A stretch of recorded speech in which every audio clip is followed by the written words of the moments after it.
Bonjour, Nathalie, guide holistique avec vous. Et aujourd'hui, j'ai le goût de vous parler des éléments en astrologie. Parce que les éléments, les gens les oublient souvent, mais c'est la fondation de l'astrologie. Si déjà on connaît nos éléments, déjà on a une bonne fondation de notre astrologie. Donc, en astrologie, il y a 4 éléments. Le feu, l'eau, la terre et l'air. Hein?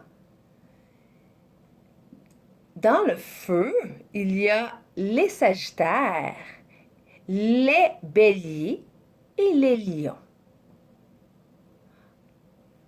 En eau, il y a le scorpion, les poissons et les cancers. En terre, en élément terre, il y a les capricornes, les taureaux et les vierges. Et finalement, dans l'élément air, il y a les gémeaux, les balances et les verseaux. Donc, chacun de ces signes-là va être coloré de son élément. Et je vous explique tout de suite c'est quoi la couleur de chaque élément. Hein? Donc, on commence avec l'élément du feu. Hein? L'élément du feu, dont on a dit tantôt, les sagittaires, les lions et les béliers, c'est un élément d'action. On entre en action. Donc, ces signes-là vont être bien dans l'action, quand ils agissent. Ce qui veut dire que si jamais, on se sent pas bien, qu'est-ce qu'un Sagittaire, un lion ou un bélier devrait faire? Bouger. Même s'il se sent fatigué. Puis ça, je peux vous le dire, moi, mon soleil étant Sagittaire, et c'est vrai à 100%. Bouger. Hein? L'élément feu, là, si vous regardez un feu, ça bouge tout le temps. Ça n'arrête pas de bouger. Toujours en action. Hein? Donc, la même chose pour les signes de feu. Vous avez besoin de bouger.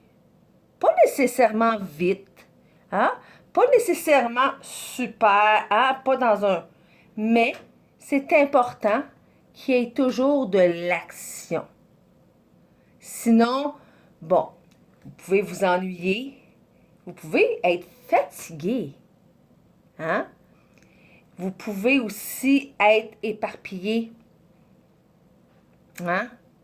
Donc, si jamais vous ressentez vraiment, vous ne vous sentez pas bien, on va le mettre at large, on va le mettre vraiment bouger. Passons maintenant à l'élément de l'eau. L'élément de l'eau, c'est complètement autre chose, on s'entend, le feu et l'eau. Et l'élément de l'eau, lui, c'est le scorpion, le poisson et le cancer. Et ces gens-là, on va parler des émotions. L'eau est reliée aux émotions. Donc, c'est des gens qui vont ressentir leurs émotions vraiment beaucoup. Et quand ils sont en émotion, c'est souvent des gens très empathiques. Ça va être déjà peut-être hyper sensible, tellement que les autres vont faire « My God, c'est intense, tes émotions? » Effectivement, C'est intense, hein? Le Scorpion est très profond dans ses émotions. Tandis que le Cancer, lui, est beaucoup plus avec la famille, très, très proche de ses émotions. Et le Poisson, lui, mais c'est très, très large, ses émotions. Beaucoup d'émotions. Mais souvent, hein, vous le savez, quand on a beaucoup d'émotions, des émotions profondes, les émotions, hein, ça ne se comprend pas avec la tête. On oublie ça. Ça s'accepte et après, on peut s'en débarrasser. Donc, souvent, les signes d'eau vont avoir besoin d'un temps seul quand ils sont en émotion. Sinon, oubliez ça. Hein? Si, mettons, là, je sais pas, je vais donner un exemple. Votre chum est Scorpion. Puis là, ben, vous vous chicanez, puis lui, hein, vous voyez, hein, ça monte, ça monte, ça monte, hein, il est fâché, il est fâché. La meilleure solution, c'est de lui dire, va prendre un temps pour toi. Va te calmer, va relaxer, va prendre conscience de tes émotions, de cette hypersensibilité-là. Hein? Soit en méditation, soit en marche dans la forêt. Tant que c'est seul, tant que c'est dans le silence. Et là, hein, la personne va pouvoir faire le ménage dans ses émotions. Mais comme je vous dis, une émotion, ça s'accepte. J'accepte d'être triste. J'accepte que cette situation-là me rende triste. Et après ça, souvent, quand on accepte réellement, l'émotion disparaît. Sinon, l'émotion va venir se cristalliser, souvent au niveau des hanches, mais peut se cristalliser un peu partout dans le corps. Et qu'est-ce qui arrive après? Ben, on ressent des maux corporels et ça pourrait aller jusqu'à la maladie. Donc, ce qu'on ne veut pas, surtout, donc, les gens de signes d'eau, s'il vous plaît, prenez le temps de prendre contact avec vos émotions. Pas nécessairement de les comprendre hein, avec votre tête, mais juste, hein, le cœur, tout ce qu'il veut, lui, c'est de prendre contact. Que ce soit avec une autre personne ou avec notre propre essence. Après ça, on va aller dans les éléments de la terre. Hein? Les signes des éléments de la terre, le Capricorne, le Taureau et la Vierge. Ces signes-là, très différents, c'est des signes très pratico-pratiques. Eux, ils ont besoin de choses matérialisées ou de matérialiser les choses. Hein? C'est des personnes qui vont croire quand ils vont voir habituellement. C'est des personnes qui vont, vous allez rire, mais c'est des personnes, mettons, quand ils sont en émotion, ils vont commencer à faire du ménage. Puis là, ils font du ménage. Puis là, ils font du ménage. Hein? Ils vont vous parler, là. Puis là, hein, ils vont faire du ménage ou ils vont faire quelque chose, c'est sûr, en même temps. Parce que inconsciemment, ça les relie à la terre et ça les calme. Donc, toutes sortes d'ancrage hein, va être bon pour les signes de terre. Prenez le temps de vous ancrer à la terre. Prenez le temps d'aller prendre des marches dans le bois. Prenez le temps de, hein, ça peut être n'importe quoi tellement d'aller faire la commande. Hein? On parle vraiment des choses très pratico-pratiques. Ça va être très important pour vous, chers hein, signes de terre. Et le dernier élément, l'air. L'air hein, qui comprend, comme je le disais tantôt, la balance, les Gémeaux et les Verseaux. C'est des signes qui vont être plus intellectuels. Hein? L'air est associé au mental. Donc, c'est des signes qui vont être dans leur tête beaucoup plus que dans leur cœur. Puis c'est pas parce qu'ils vous aiment pas, c'est pas parce qu'ils comprennent pas les... Non, des fois, c'est peut-être pour ça qu'ils comprennent moins. Hein?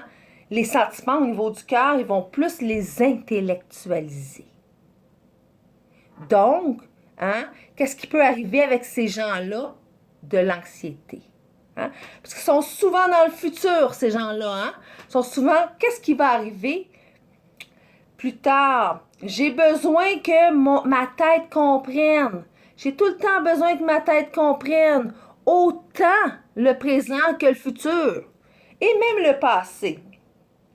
Mais parfois, hein, la tête n'a pas besoin de comprendre. Puis c'est un peu la leçon que vous avez à apprendre, les signes d'air. Hein? C'est laisser votre tête, pas complètement, mais certaines fois, c'est important de laisser votre tête et d'aller au niveau du cœur. De toute façon, hein, ces deux énergies-là, mentale et le cœur, devraient tout le temps travailler ensemble. Pas toujours évident. Des fois, hein, inconsciemment, on fait notre vie et on s'en rend pas toujours compte, mais on dissocie souvent les deux. Tandis qu'on devrait les mettre ensemble. Donc, chère personne avec l'élément de l'air, hein, faites attention à votre hamster, hein? La petite souris qui tourne, les pensées qui n'arrêtent pas. Vous êtes bon là-dedans. Hein? Faites bien attention à ça. Parfois, que là, si vous pensez trop, là, écrivez. Très bon pour les signes de terre, les signes d'air, d'écrire.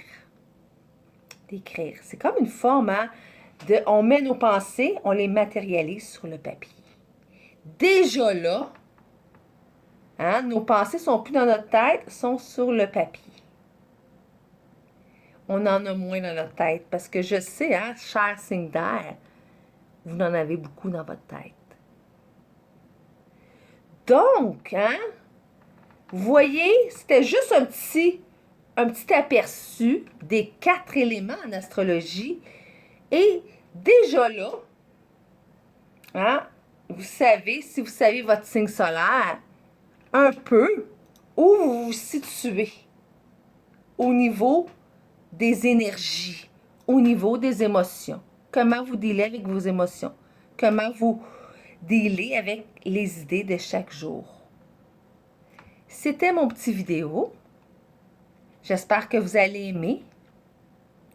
Et à la prochaine parce que je vais en faire d'autres. De plus en plus, de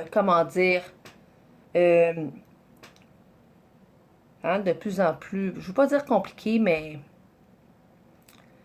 de plus en plus pointu si on veut. Donc, je vous souhaite une belle journée, une belle soirée et on se revoit bientôt.